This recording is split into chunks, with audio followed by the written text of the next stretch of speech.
106.7 Energy FM.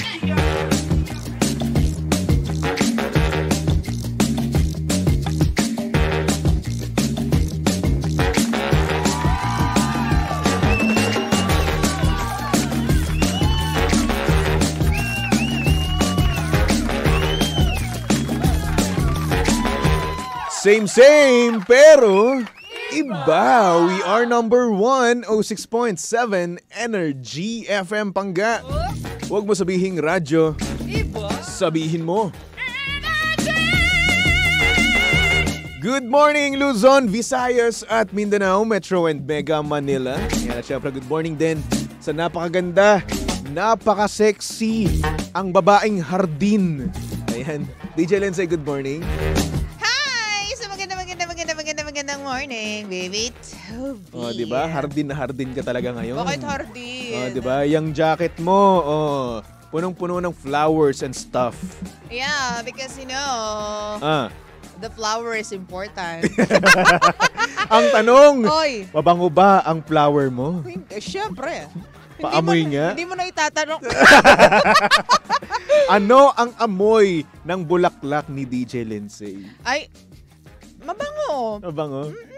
Paamoy nga? Kakaspray ko lang kanina. Kakaspray mo lang? Yan pabango sa mga bulaklak na ito. So basa ngayon ang bulaklak mo? Sa jacket na ito. Medyo tuyo-tuyo na. Tuyo-tuyo na siya. Matagal na nga. Alam mo, ikaw, umaga-umaga. Bulaklak mo naman. Yan suot mo, yan jacket mo kasi ang daming bulaklak, di ba? Oo, nakakapag-spray na ulit ako ng pabango lately. I love the colors pala. Kaya alam mo, may rason ba't hindi ko let go tong jacket na to. Ang dami ko kasing kulay nito, 3. Wow, 3. Grabe. The same design. Lahat ganun. Kasi, lahat ng kulay kinuha ko. So, 3 kulay. Tapos, for some weird reason, hindi ko siya ma-let go. Bakit? Feeling ko, maisusuot ko pa siya sa mga susunod na panahon nga. Pero, parang a part of me wants it, na i-trash na or ipamigay na kung kanino. Pero sabi ko, hindi, masusuot ko pa yan. And surprisingly, kapag sinusuot ko siya, nakikita ko sa camera, ang ganda ng rehistro niya. Ang ganda nga. Makulay na makulay, bulaklakin. Mamula-mula. Mamula-mula ang bulaklak mo.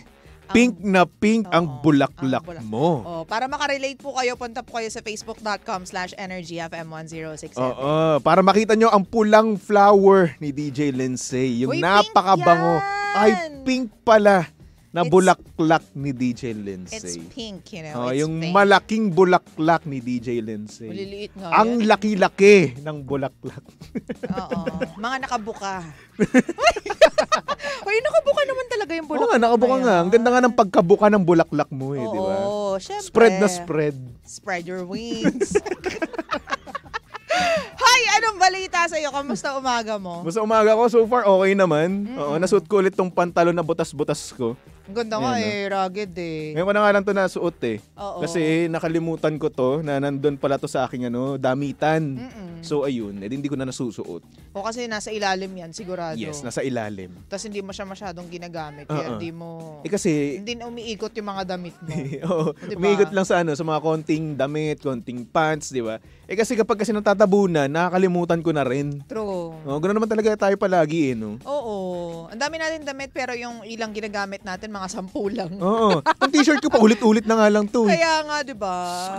Hoy, ang dami kayang nagpupush niyan, yung wala namang problema sa outfit repeating. Repeating of outfit or repeating of clothes. Well, dapat naman kasi talaga walang problema sa ganun. True. Oo. Kasi syempre, damit din naman talaga yan, di ba? Marami lang talaga may mga manghuhusga na, ano ba naman yan? Yan na naman talaga outfit mo na naman. Ano diba? Problema nyo? Lalo na kapag personality ka. Sorry na naman. Hindi.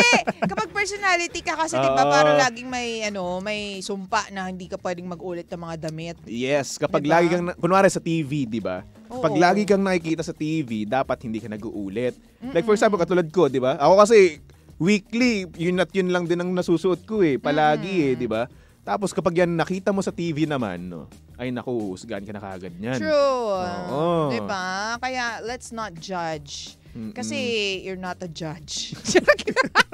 Hindi, kasi ibig ko sabihin, damit pa rin naman yung disposable. Yes. Diba? Buti nga siya may nasusuot Ganda-ganda na nasusuot niya True. Yung mga bangga naku. natin, diba? Well, anyway. O, yan ang problema mo. May problema ka ba? Ikaw. Oo. Alam ko naman yan. Pera, ganun. Oh, shush! Uy, wala na talaga. Alam mo yung sinahod natin, ubos na kaagad. Uy. Oo. Ang bilis naman. Ang bilis. Ang bilis ng ano. Kasi magbabayad kasi ako ng renta. Dami pa natin gastusin ngayon, di ba? Oo naman. Ngayon kasi yung magbabayad ng kuryente, ng internet, mga ganun. So anyway. Oh, alam mo, magtataas daw yung singil na naman sa kuryente ng September at saka October. Oo. Naku, papatay tayo dyan. Kaya naku, brace yourselves. Oh, sa mga pangga natin dyan na puro aircon, kahit na napakalamig, no, DJ Lindsay. Ay, wag mo akong questionin. Hindi kasi, nagtatrabaho ako, kumakayod ako ng sagad. Deserve mo nga naman talaga. O kaya wag mo akong titipirin. Diba? O bakit ko naman? Inaano ko lang naman. Hindi, ito lang reminder para sa mga panggalat. Huwag niyong tipirin yung sarili ninyo kung alam niyo naman na nagtatrabaho kayo ng malalang malala. Pero kung ano naman, kung hindi pasok sa budget, no, siguro what if magtipid din naman tayo kasi ngayon nga medyo malamig din naman talaga panahon ngayon kasi nga may papasok nga na bagyo. Tama ba ako, DJ Lindsay? Yes, by weekend yata ay papasok siya pero hindi naman siya yata, sabi ng Pag-asa, posible daw na hindi siya tumama sa kalupaan ng ating bansa. But, the habagat is there again. Ay nako, habagat naman talaga Yes. Habagat! Oo. Habak! Habagat na naman. So yung trough and extension ng ng bagyo na yan, mararamdaman yan natin dito sa Pilipinas. Although, posible daw na, yun nga, so pag sinabi mo posible, maaari or baka lumihis pa yung bagyo, pero hindi daw siya tatama sa ating sana naman lumihis, land. no? Oo. Diba? At sana naman hindi siya maging talagang napakalaking bagyo. No? Oo. Huwag tayong gano'n. Ayaw natin ng gano'n. Pero, Ekis yan. Baby Tobs, sinasabi nga nila is malaki na naman nga yung cluster of clouds na kasama nitong si Bebingka. Bibingka nga naman kasi. Yun. So baka nga daw malakas itong Pero syempre, mag-iingat pa rin tayo, no? Whether it's malakas man o hindi, no? Ay nako, mag-iingat pa rin talaga tayo. Yes. Diba? Bumati nga muna tayo bago mo sabihin yung problema mo. Si Eleanor Mendiola, hello to both of you. Toby and Lindsay watching from California. Hello. At saka si Ate Alicia Guevara. Uy, good morning daw, baby Toby. Good morning, Mami Alicia Guevara. Hello po. Mami na talaga tawag ko sa kanila. Alam mo bakit? Why? Kasi manilibre sila. Charot! Pwede naman. hindi. Open naman tayo dyan. Hindi po nahihiya po ako. Pabibimbuhin na dapat tayo. Hindi po nahihiya po ako. Ganun. Bala ka dyan. O yan ang problema natin. Teka, nakangata ilong ko. Tatangos. Anong meron? Ito nga kasi, yung ating sender nga naman, no? Ang nangyari, meron siyang boyfriend. Okay. Tapos yung boyfriend niya, no? Panira trip, panira moment. Ganun. Bakit? Kasi nga naman, gumagawa sila ng core memory. Okay. Ng kanyang girlfriend, which is yung ating sender, no? Pero ang nangyayari, itong kanyang boyfriend, parang bumabanat ng insensitive na mga salita. Like for example, ganito. Magkasama sila, nagde-date sila, tapos bigla-biglang magsasabi yung boyfriend niya na, uy, ganda ng babae, ang sexy, ganun daw. Ang off naman nun. Tapos meron pa daw na may biniro pa daw yung kanyang boyfriend na kung saan ang sinabi pwede ba tayong magdagdag ng isa pang babae? Huh? Sa ano daw nila? Happy hour. Biro daw. Biro? Ganon, biro. So ngayon, ano masasabi mo sa ganun, DJ Lindsay? Ang off naman nun. Sorry ha, bilang seryoso kasi ako pag relasyon. Seryoso? Diba? So parang ako hindi ko matitake yung ganun na magbiro. Cannot be. Parang ma-off ako nun, iwan ko agad yun. Tsaka diba ako, bilang lalaki, no? Ayoko rin naman magbiro ng ganun. Diba? Siguro dati nung kabataan ko pa, no, na parang tila ba biro lang talaga lahat para sa akin noon.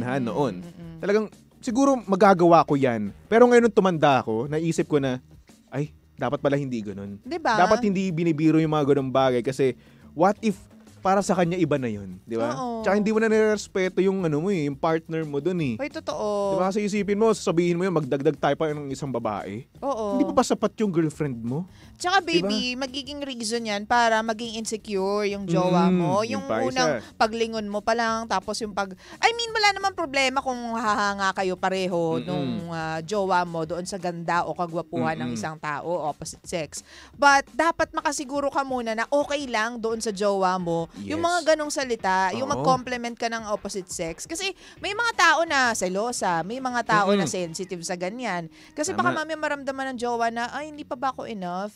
Ano ba kailangan kong gawin para, 'di ba? Yes. At lalong-lalo na yung timing mo rin naman. Sige, sabihin natin magbibiro ka ng gano'n, 'di ba? May time para sa ganyang mga biro. True. Kasi yung biro mo naman wrong timing na kung saan nagde-date kayo, gumagawa kayo ng core memory, 'di ba? Moment nyo mismo 'yon, no. Tapos magsasabi ka ng gano'n. Panira moment ka, par. Diba? Malay mo, ilang oras nagpaganda yung jowa mo, tapos ikaw. Yun pa, tapos isa. ang masama pa dito, kung hindi mo kinompliment yung jowa mo, tapos mangongompliment ka ng ibang tao, ng yung ibang tipong babae. yung girlfriend mo nag-makeup, di ba? Though hindi naman niya kailangan ng makeup para magpaganda. Pero True. nag-effort siya. Diba? Di ba? Na magpaganda para sa sarili niya, di ba? True. Tapos hindi mo ko-compliment yung girlfriend mo. Tapos dumaan yung isang babae na maganda, na may itsura, na sexy, di ba? Ko-compliment mo yun, pero yung partner mo hindi. Unfair yun. Depende talaga din yan sa maturity, baby Tobs. Kung okay lang sa partner mo, I mean, confident ka na okay lang yan, di naaasar sa ganyan yan. Kasi may kasabihan nga na you have to, di ba, yung isang advice nung nakaraan sa event na pinuntahan natin, you have to be each other's best friend.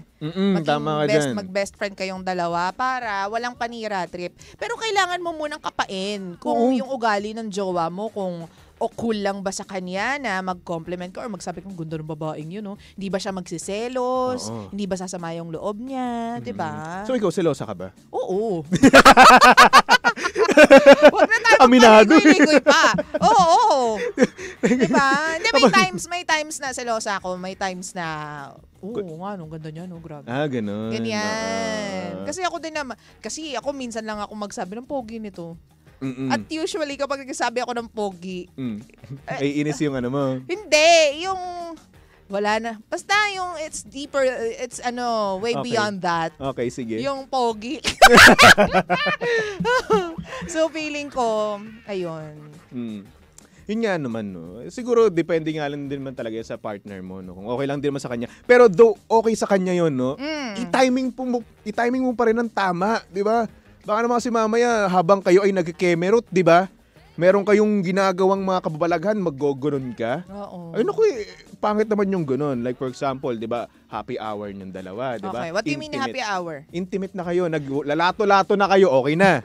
Feeling ko naman, kapag may kaharap siyang, bulaklak, hindi nyo naman maiisip yun. Siyempre, nasa moment siya, baby. Sana naman, di ba? Sana ikaw ba, naman. tanungin kita, kapag nandun ka sa moment na yun, maiisip mo bang mag-compliment ng iba pa? Abay, hindi. Siyempre, what if nga mangyari yung ganun? Iko-compliment mo yung nasa harap mo. Oo, ganun dapat. Diba? Sasabihin mo sa kanya, uy, ang hot-hot mo sa ganyang look. O, di ba? Ganyan diba? ka lang. Diba? Yung mga ganun, di ba? Pero what if dumating sa point na ganito siya, naging ganito na siya na habang nag-happy hour kayo, nag-compliment siya ng iba or siningit niya yung biro na magsama tayo ng isa pang babae. Ay, yan. Ako yun ang pinaka-off. Diba? Oo naman. Kasi sa inyong dalawa yun eh. Moment nyo yun, oras nyo yun, at doon kayo nagpapakita ng pagmamahalan sa isa't isa, di ba? Tapos magsasabi ka ng ganun. Halika dito, batuhan kita. Pero in the first tama, 'di ba? Kunyatan ka namin. Charing. Pero in the first place, second place, third place. Ba't ka naman papatol sa ganong lalaki? Ayun nga. 'Di ba? Ibig sabihin kasi 'di ba na-attract mo kung anong tipo ka din. So, siguro naisip ko naman dito, nung naging sila, bago maging sila, hindi siya ganyan. Nung naging komportable lang siguro. Kasi ganoon naman palagi, 'di ba? Pag naging komportable na tayo, minsan nagiging insensitive tayo di ba? Hindi natin naiisip yung feelings ng partner natin, di ba? Basta banat na tayo ng banat, di ba? Kasi parang iniisip natin na, ay alam niya siguro na ganito lang talaga ako. Di ba? Pero hindi natin naiisip na kung ano yung ma-feel ng partner mismo natin, lalong-lalo ng girlfriend natin, di ba? Sa sobrang komportable natin sa kanya. Sa bagay, kasi kapag medyo komportable nga kayo sa isa't isa, kung ano-ano na lang mga sinuchorba mong idea, di mo alam. Well, doon mo nga makikita, doon yung gauge mo eh. Kung ano ba, fit ba para sa'yo tong tao na to or hindi. Kasi kapag pinabayaan mo yan, okay ka lang at hindi ka nagprotesta doon sa ganong idea, maulit at maulit yan. At baka magkatotoo pa yan, pare, di ba? Ay, pare. Nababuisit ako eh. Hindi kasi baka magkatotoo yun ang sinasabi ko, Baby Toby. Kasi pag di siya nagprotesta. Alam mo, ba't ako napipikon sa mga ganito? Bakit? Kasi iniisip ko or nai-imagine ko na what if mangyari to sa kapatid ko? Kaya pala napatulala ka ng ano. Kaya medyo G ako ngayon eh. Kasi Hindi. what if nga to mangyari, 'di ba? Sa mahal natin sa buhay, 'di ba? What if ito sa boyfriend ng sa boyfriend ng ating sender, 'di ba? What if mangyari to sa bunsong babae nyo, sa pamilya, 'di ba? Feeling ko naman, well, pag ako narinig ko yan sa boyfriend ng kapatid ko, babatuan ko yun. Oo. Ganun. Ay, kasi, hindi na. Pahiwalayin mo na. Ba't babatukan mo lang? Kasi pag sinabi natin hiwalayin ng kapatid ko yun. Or kaya pagsabihan mo lang pala. Sorry, hindi naman hiwalayan. Ay, hindi babatukan. Konyat ka sa akin. Diba? O pagsabihan mo siya. Kasi so lalaki far, ka din. So far, buti naman, hindi ganun yung boyfriend ng kapatid ko. Kasi Efas naman. ma-attract mo nga yung same species mo, diba? Species mo. So, gets mo? Buti na lang at mabait katulad ko, yung boyfriend ng kapatid ko. Sobrang bait. Diba? Buti na lang wala yung mga pamangkin ko, mga bata pa. Matagal-tagal pa ako masistress. Ayun pa pala, yung mga pamangkin ko pa palang babae. Yung isa, dalagang-dalaga na. Di ba sabi mo nga, kasing tangkad mo na? Hindi pa naman. Hindi pa naman. Ito naman, 7-footer ako. Ay, okay. Sorry. 7-footer ako. Ang bilis lang kasi ng panahon. Ang bilis. Grabe. Diba? Grabe yung mga kabataan ngayon. Yung tipong karga-karga mo pa lang dati, no? Tapos ngayon na pumapasok na dyan sa Manila, di ba? Tapos nagbabiyahe na mag-isa. Oo. Parang hindi mo tanggap. Ganun. Na isasali mo na sa group chat ninyong pamilya. Di ba? Di ba? Na dati-rate wala silang pakialam dahil wala naman silang. Ngayon sumasali na sila sa usapan. Tapos yung pamangkin mo na dati hindi makaalis sa tabi ng kanyang nanay. Ngayon gumagala na kasama mga tropa. Yun nga. Diyos ko, ang bilis. Naalala ko tuloy yung kwento sa akin nung friendship ko. Yung ito, anak niya, 7 years old pa lang. Pero, nagpaplano na ng sila lang magkakaibigan ng outing. 7 years old! 7 years old! Sa clubhouse lang naman. Pero syempre, hindi alam ng parents na may ganun pala, na nagplano sila ng swimming tayo. Syempre, di naman pwede mag-swim sila lang dahil mga bata pa, mamaya may malunod, kailangan magbantay, kailangan ng pagkain. Pero alam mo yun, sila na yung nag-organize na. Nag-organize na mismo sila, gusto daw nila mag-bonding. Bonding! Grabe. Tawang-tawa talaga ako dun. Hanep, no?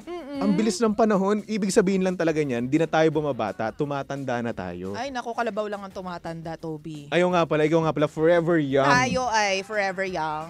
Hindi, ikaw lang. Alam mo ba? 17 ka lang. Yun naman. Ano ba?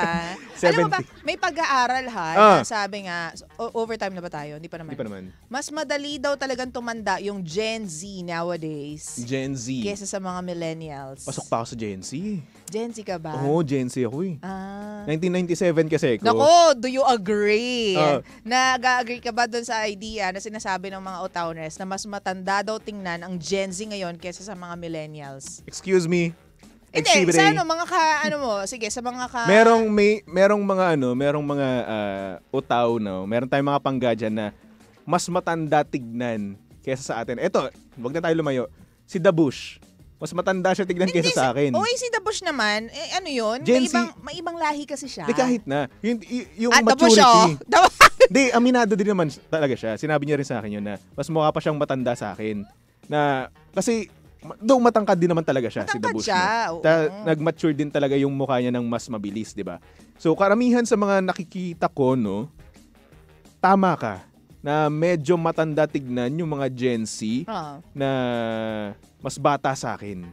Oo. Karamihan sa mga nakikita ko, hindi ko naman nila lahat. Alam mo kung bakit daw? With the existence of social media. Ooh. Alam mo kung bakit? Bakit? Nakikita daw kasi 'di ba sa SOCMED yung problema ng ibang tao. Tapos sa mga Gen Z, ito to yung mga tao na gusto lagi silang updated, on the loop palagi. Now, pati yung mga problema ng society, yung problema ng ibang tao, ina-absorb nila, pinoproblema nila. Gusto nila i-solve din yung problema ng, alam mo yun, lagi silang may say, lagi nilang iniisip yung mga bagay-bagay. Tsaka yung exposure sa radiation ng gadgets, nakaka-add up dun sa pag-age ng mukha ng Gen Z. So, ganun pala yun. Daw ha, sabi sa pag-aaral. So, ibig sabihin, para magmukha tayong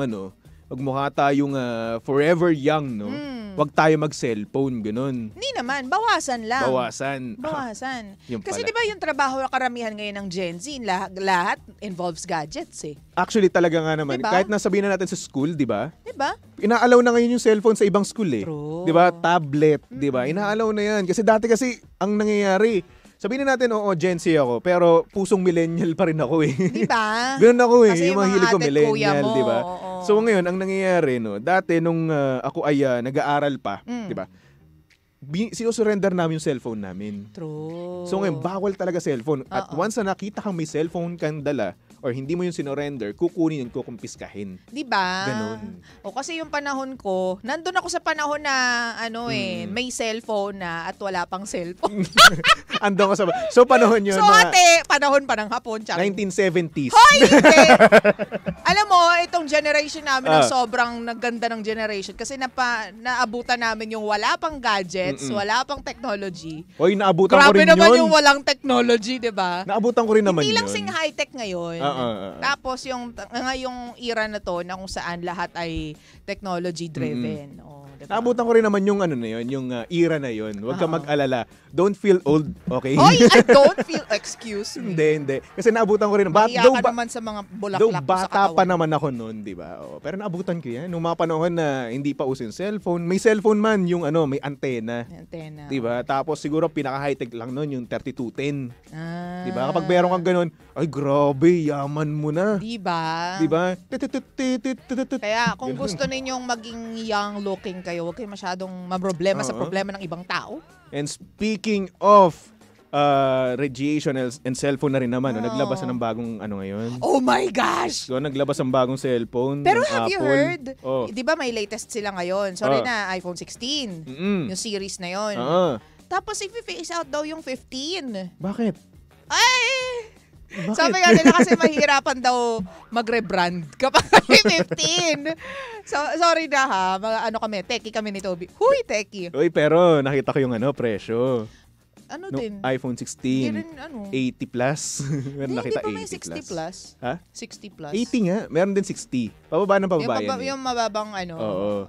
Pero nakita ko 84 ata yun. Sabi ko, grabe naman tong to, presyo na to. Grabe, kapag ito bibiliin ko, bumili na ako ng second hand na sasakyan.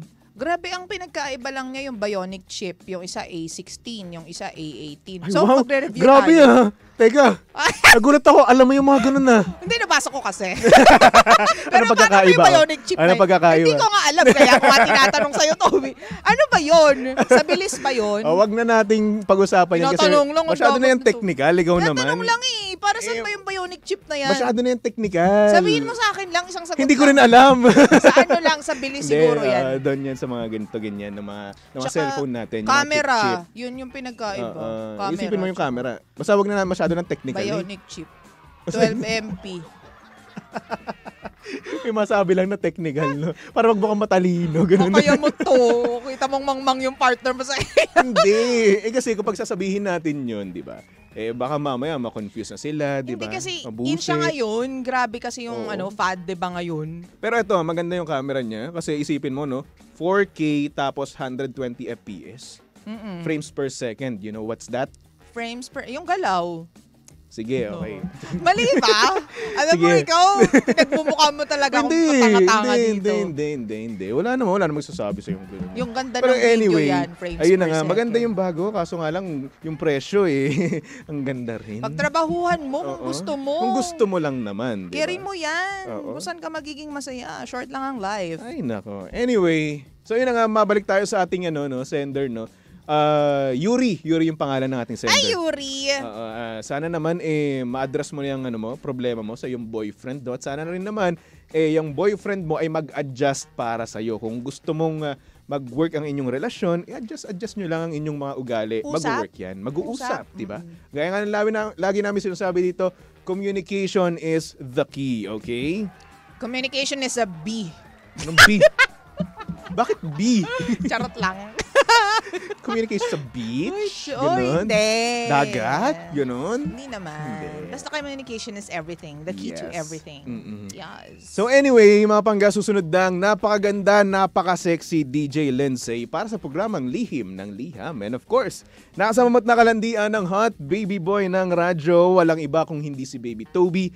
At syempre si Baby Toby ay pwedeng-pwede yung stalk at i-follow sa lahat ng kanyang social media accounts. Hanapin nyo lang, Baby Toby 1067, okay? Okay. So for our next song, nako, kinikilig ako sa kantang to. Yan. M2M with the song Pretty Boy. Ay, oo nga. Gustong-gusto ko yan. Ultimate Killigers mo yan. Yung tipong pag nagkaroon ako ng jowa or hindi naman kakalandian, gusto kong kinakanta niya to sa akin. Talaga? Oo. Di ba kinanta na? Hoy! Ay, ano? Nung M2M? Tumutok lang dito sa estasyong same, pero iba. We are number 106.7 Energy FM Pangga. Huwag mo sabihing radyo, sabihin mo.